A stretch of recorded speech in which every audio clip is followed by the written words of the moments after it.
Wholesome tales में आपका स्वागत है। आज हम ऐसी चीज़ के बारे में बात करने जा रहे हैं जो हमारे जीवन के लिए, स्वास्थ्य के लिए सबसे ज़्यादा महत्वपूर्ण है, और वो है दाना पानी। कौन सा दाना खाया जाए और कैसा पानी पिया जाए। जीवन का पूरा सार ही इसी के अंदर छुपा हुआ है। हमारे स्वास्थ्य की जो मेन रेखा है, मुख्य रेखा है, वो इसी से जुड़ी हुई है। तो आइए जानिए कि कैसे हम अपने दाना पानी को ठीक कर सकते हैं।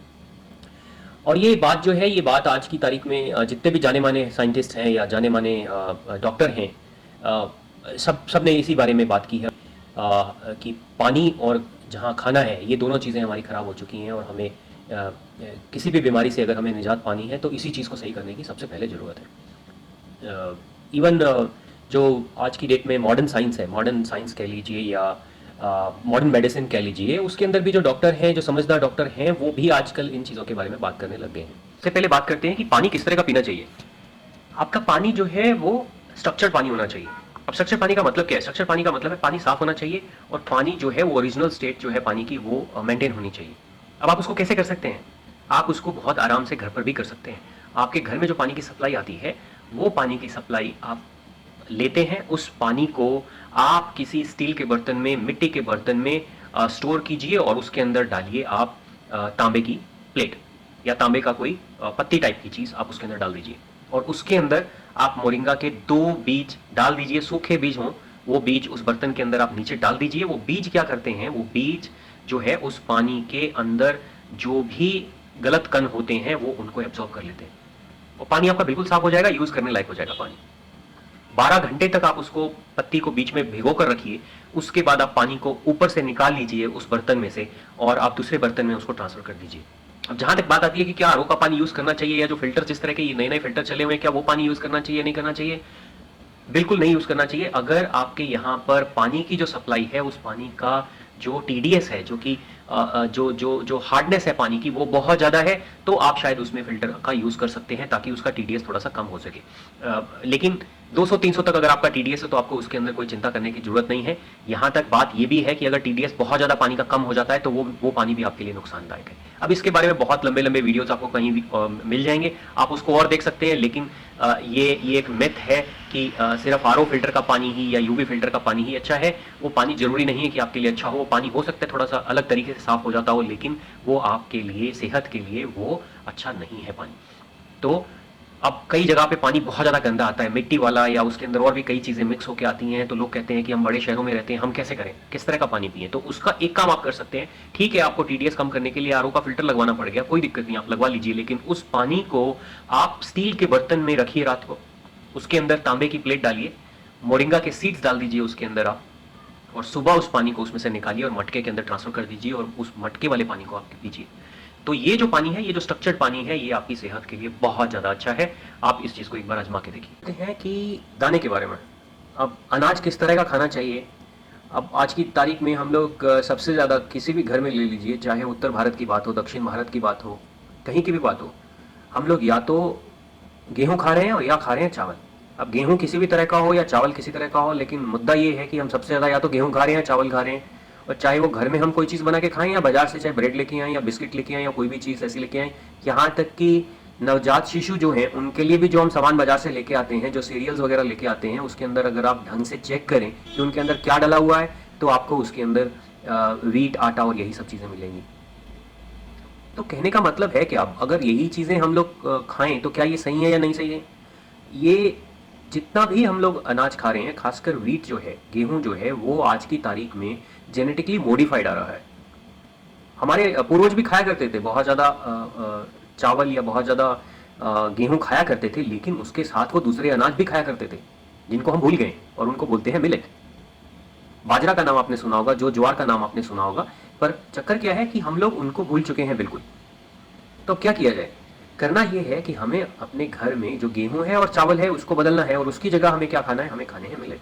अब मिलेट जो है, ये सिर्फ बाजरा, जो ज्वारी नहीं है। मिलेट बहुत तरह के होते हैं, और उसमें कम से कम 25-30 और उससे भी बहुत ज़्यादा वेराइटीज़ आती हैं। तो उसके अंदर जो खास मिलेट है, वो खास मिलेट है करीब 10 के आसपास, जिसमें से 5 जो हैं वो टॉप क्वालिटी मिलेट होते माने जाते हैं। वो हमारे स्वास्थ्य के लिए सबसे ज़्यादा अच्छे हैं, उनको बोलते हैं positive millet. Millet man of India जो डॉक्टर खादर वली हैं मैसूर से, उन्होंने तो उन 5 मिलेट का नाम श्री धान्या रख दिया है। क्यों? क्योंकि उनके अंदर ऐसी क्वालिटीज़ हैं कि वो आपकी अ, सेहत को ठीक ही नहीं रखेंगी, बल्कि अगर आपको कोई बीमारी भी हो गई है तो उसको भी वो रिवर्स करने की ताकत रखती हैं, इतनी पावरफुल है वो मिलेट्स। तो 5 तो होगी वो, जिनको पॉजिटिव मिलेट बोलते हैं या श्री धान्या बोलते हैं डॉक्टर खादर की भाषा में अगर बात करें तो। उसके बाद आती हैं 5 जिनको न्यूट्रल मिलेट बोलते हैं। और वो न्यूट्रल मिलेट कैसी हैं? वो न्यूट्रल मिलेट अगर आपको शायद किसी बीमारी को रिवर्स तो ना करें, लेकिन वो आपके स्वास्थ्य को ठीक रखने में बहुत ज़्यादा मदद करती हैं। तो ये जो 10 मिनट है इनको आप अपने खाने में शामिल कीजिए, और इनको जहां आप चावल बनाते हैं उसकी जगह आप उसको यूज कर सकते हैं। मिलेट बनाने की सबसे खास बात क्या है, जरूरी बात क्या है समझने की, वो ये है कि आप इसको कम से कम 8 से 10 घंटे भिगोइए। तो सुबह बनानी है रात को भिगो दीजिए, शाम को बनानी है सुबह भिगो दीजिए, और उसके बाद आप इसको चावल की तरह यूज कीजिए, इसका बैटर बना लीजिए, उसके कुछ भी बना सकते हैं आप। पर ये बदलना बहुत ज़्यादा जरूरी है।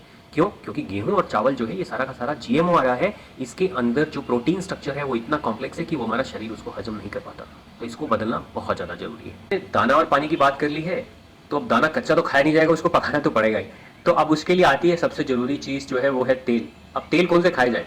बाजार में आप जाइए, आज की डेट में किसी भी बड़े स्टोर में चले जाइए, वहाँ पर एक पूरा का पूरा एरिया ऐसा ब्लॉक बना दिया जाता है जहाँ पर सिर्फ तेल ही तेल पड़े हैं, और आप जो है वो तेल के समंदर में डूब जाते हैं कि कौन सा तेल खाया जाए और कौन सा छोड़ा जाए। चाहे वो ऑलिव ऑयल हो, चाहे वो रिफाइंड ऑयल हो, कनोला ऑयल हो, राइस ब्रान ऑयल हो, या और भी हजारों तरह के आज की तारीख में जो तेल जो है आपको बाजार में मिल जाएंगे। तो मुद्दा ये है कि कौन सा तेल यूज़ किया जाए। अब सबसे बड़ी जो जरूरी बात है वो इसमें समझने लायक वो ये है कि आप एक तो जो आप जिस एरिया में रहते हैं वहाँ एरिया का जो भी आपको लोकल जो तेल है वो तेल यूज़ कीजिए। पर रिफाइंड तेल आपको यूज़ करना नहीं है, बिल्कुल भी किसी भी हालत में आपको रिफाइंड तेल यूज़ नहीं करना है। तो जितने भी बाजार में आपको तेल मिलते हैं उनमें से ज़्यादातर करीब करीब सभी तेल जो है वो रिफाइंड तेल है। वो रिफाइंड जो है वो कुछ कम हो सकते हैं, कुछ ज़्यादा हो सकते हैं, पर सारे रिफाइंड तेल है। तो वो तो आपको बिल्कुल भी जो है वो इस्तेमाल में नहीं लाने हैं। तो आप क्या कीजिए, अगर आप दक्षिण भारत की तरफ से हैं तो आप वहाँ पे आपको कोकोनट ऑयल मिलता है। कोकोनट तेल से बेहतर कोई चीज़ नहीं है। अब आप उत्तर भारत में रहते हैं तो सरसों का तेल आपको मिल जाएगा, मूंगफली का तेल मिल जाएगा। आजकल तो खैर नारियल का तेल भी सब जगह मिलने लगी गया है। तो आप इन तीनों तेलों में से कोई भी तेल यूज़ कर सकते हैं, बदल बदल के तेल को यूज़ कर सकते हैं। लेकिन सबसे ज़्यादा जरूरी बात यह है कि ये तेल रिफाइंड तेल नहीं होने चाहिए। तो कौन सा तेल लें? तो तेल आप वो लीजिए जो आपको कच्ची घानी एकदम सही जगह से, आपको जहाँ से कच्ची घानी का तेल मिल जाए वही तेल आप यूज़ कीजिए। कच्ची घानी का तेल क्या है? कच्ची घानी का तेल वो है कोलू। कोलू का बैल आपने सुना होगा। तो कोलू का बैल जो है वो जब चलता है और उसके अंदर जब आपका ये सरसों है या कोई भी चीज़ जो पिसती है वो पिसती है लकड़ी के बर्तन के अंदर, न कि मशीनों के अंदर। मशीनों से होता क्या है कि वो तेल आपका गर्म होकर पिसता है, जिससे उसकी सारी प्रॉपर्टीज और सारी क्वालिटीज जो है वो खराब हो जाती है। और उसके बाद किया जाता है जो मशीनों के अंदर, उसको रिफाइन किया जाता है, उसके अंदर केमिकल्स भी डालकर कई बार रिफाइनमेंट होती है। ये सारा चीज़ जो है बहुत गलत है और इसी से ही प्रॉब्लम होनी शुरू हुई है। तो आप क्या कीजिए, आप कच्ची घानी का तेल लेके आइए। कोशिश कीजिए कि कोई आपको अगर कोई गांव से कहीं से मिलता है या आसपास कोई ऐसी जगह है जहां पर किसान हैं, वो अगर कच्ची घानी का तेल या कोलू का तेल अगर आपको दे सकते हैं तो वहाँ उससे बढ़िया कोई चीज़ हो ही नहीं सकती। तो ये तो हुई तेल के बारे में बात। अब तेल को जो यूज़ भी करना है वो भी कम मात्रा में आप तेल को यूज़ कीजिए। कोशिश कीजिए उसको कम से कम पकाया जाए, कम से कम उसको आग पे जलाया जाए। तो कोशिश कीजिए कि आप तेल को जो है, एक तो कच्ची घानी का या कोयलू का वो जो तेल जो मिलता है वो तेल लेके आए। कोल्ड प्रेस ऑयल भी बोल देते हैं अंग्रेजी में उसको, वर्जिन ऑयल भी कई बार जो बोला जाता है, उस तरह का तेल आप कोशिश कीजिए कि आपको मिले और उसी तेल को आप इस्तेमाल करें। खाने पीने की बात हो और चीनी की बात ना हो तो मज़ा ही नहीं आएगा। अब मीठा कहाँ से आएगा? तो चीनी के बारे में बात करते हैं कि चीनी कौन सी खानी चाहिए, कौन सी नहीं खानी चाहिए। आजकल बाजार में भी जाएंगे तो आपको जो है वो 50 तरह की चीनी मिल जाएंगी। सबसे जो आम मिलती है वो चीनी मिलती है आपको, सफ़ेद रिफाइंड शुगर मिलती है, क्रिस्टलाइज शुगर मिलती है, बूरा चीनी मिलती है, शक्कर मिलती है, ब्राउन शुगर भी आने लग गई है 2-3 तरह की आजकल बाजार में। अब क्या वो कौन सी चीनी सही है? ब्राउन शुगर खानी चाहिए, नहीं खानी चाहिए? कुछ लोग कहते हैं शक्कर खाना चाहिए, कुछ लोग कहते हैं कि गुड़ खाने चाहिए। तो क्या जाए इस चीनी के बारे में? अब देखिए ऐसा है, चीनी जो है सबसे ज़्यादा जो है आज की तारीख में जो बन रही है वो बन रही है आपकी गन्ने से। और गन्ना उगाया क्यों जाता है इसके पीछे भी आपको बहुत सारे वीडियोस मिल जाएंगे।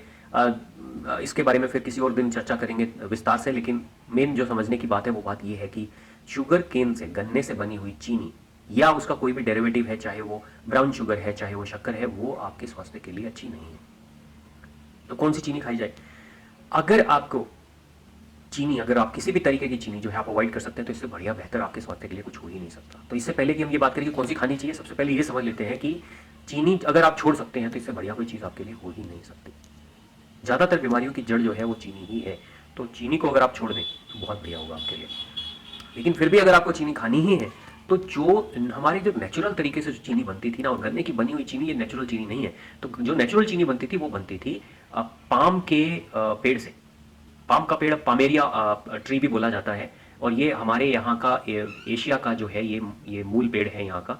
और इससे जो चीनी बनती थी, ये चीनी जो है वो बहुत अच्छी क्वालिटी की चीनी होती है। तो अगर, और उसमें भी चीनी के अंदर क्या है, रिफाइंड चीनी आप वो भी नहीं लीजिए, आप लीजिए उसका जो गुड़ बनता है, उस गुड़ को लीजिए, उस गुड़ को आप यूज़ कीजिए, बहुत अच्छा है वो सेहत के लिए, वो बहुत गुणकारी भी है। और वो बहुत बहुत उसमें अगर हम बात करें तो वो आपके जो गन्ने का जो गुड़ बनता है उससे भी बहुत ही बेहतर क्वालिटी का वो जो गुड़ है और वो जो चीनी है वो होती है। क्यों? क्योंकि वो एक ऐसे पेड़ से बनता है जो कि उसके नेचुरल जो जूस होता है जो पेड़ का, उससे वो निकाल के उसको बनाया जाता है। और ज़्यादातर जो है वो आज की तारीख में ये जो गुड़ बन रहा है वो गुड़ भी नेचुरल तरीके से बनाया जाता है, गाँव में बनाया जाता है। तो वो साफ़ सुथरा रहता है, उसके अंदर कोई केमिकल नहीं मिक्स किया जाता, कुछ नहीं मिक्स किया जाता, तो वो बहुत बढ़िया क्वालिटी का रहता है। कोशिश कीजिए अगर आप उसको, आपको कहीं मिल जाता है तो वही वाला गुड़ लीजिए, और उसको आप चाय में भी डाल सकते हैं, उसको आप किसी ड्रिंक में भी डाल सकते हैं।